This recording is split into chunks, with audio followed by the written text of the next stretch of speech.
Hello, library friends. Carissa here from Hardesty Regional Library and Jenks Library. This week, I have some retellings of classic fairy tales, mythology, and folklore.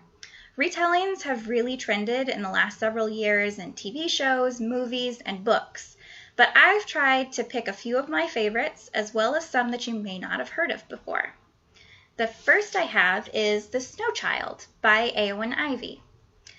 And it's based on the folklore called The Snow Child. Alaska in 1920 is a brutal place to homestead, especially tough for recent arrivals Jack and Mabel. Childless, they are drifting apart. He struggles to maintain the farm. She is crumbling from loneliness and despair. In a moment of levity during the season's first snowstorm, they build a child out of snow.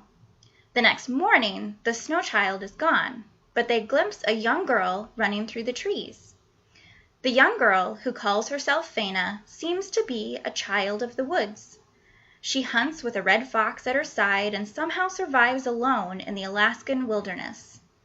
As Jack and Mabel come to understand this child, who could have stepped from the pages of a fairy tale, they begin to love her as their own daughter.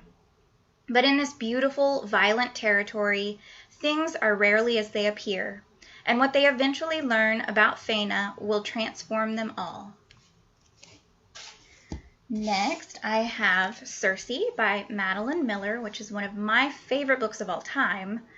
Cersei draws on traditional Greek mythology most people are familiar with, but presents it from a fresh perspective.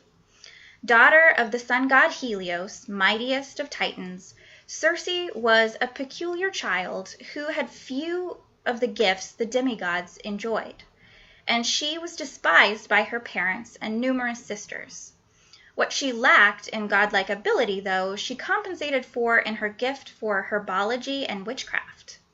When she's rejected by her first love, the mortal Glaukos, who pines instead for the beautiful nymph Scylla, Cersei casts a spell that turns Scylla into a hideous sea monster. For her transgression, Cersei is banished by Zeus to an island where she survives alone until Odysseus lands upon her shores and is seduced by her. Miller deftly weaves episodes of war, treachery, monsters, gods, demigods, heroes, and mortals into her second novel of the ancient world. Next, I have Uprooted by Naomi Novik.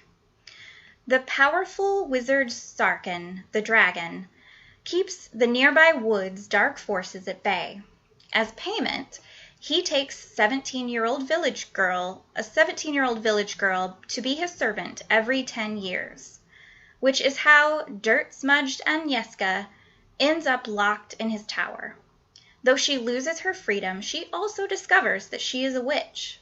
Her magic lessons with Sarkhan are soon interrupted as the wood begins encroaching on villages, spreading illness and death.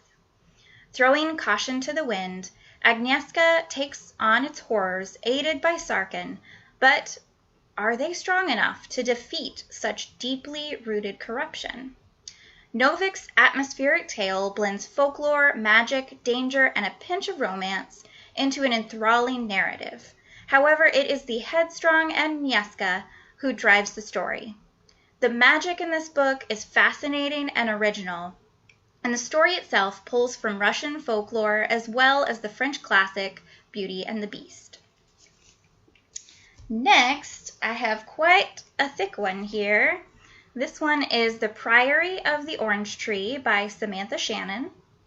1,000 years ago, a world-destroying dragon known as the Nameless One and his allies were banished by a knight of the house Berenthet, never to return as long as the Berenthet queens rule in the west realm of Enis, the seat of an anti-dragon religion.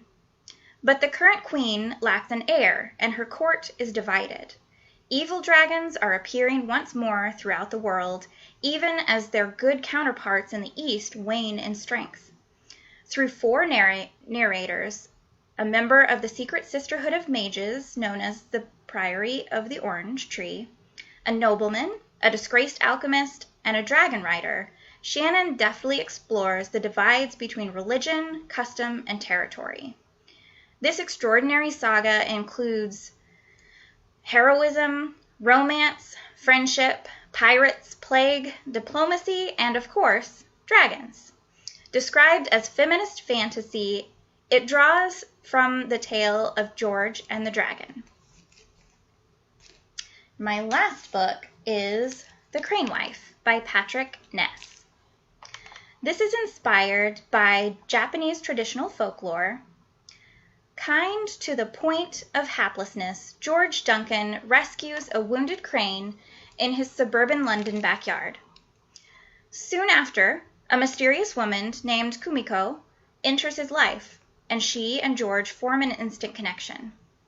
Central to their romance is the art they create together, small three-dimensional sculptures pairing George's book cuttings with Kumiko's feather art, whose effect is so powerful that viewers are rendered speechless.